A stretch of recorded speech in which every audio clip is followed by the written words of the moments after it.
રક્ષાબંધન અને જન્માષ્ટમી જેવા તહેવારો નજીક આવતા મીઠાઈની માંગમાં વધારો થયો છે, પરંતુ સાથે જ મીઠાઈના ભાવ પણ વધ્યા છે। ખાંડ, દૂધ, મલાઈ અને ગેસ સહિતના કાચા માલના ભાવ વધતા વેપારીઓનો ઉત્પાદન ખર્ચ વધ્યો છે।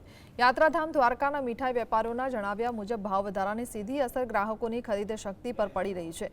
અંદાજે 50% ગ્રાહકોના બજેટને અસર થઈ છે। વેપારીઓ માટે પણ વધતા ખર્ચ અને મર્યાદિત ગ્રાહકી વચ્ચે બજારનું સંતુલન જાળવવું પડકારજનક બન્યું છે।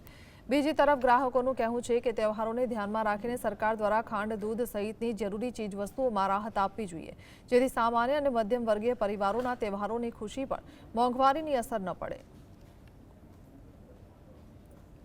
અત્યારે જોઈએ તો ગેસ, માવો, દૂધ વગેરેમાં અત્યારે ખૂબ જ ભાવ વધારો આવી રહ્યો છે।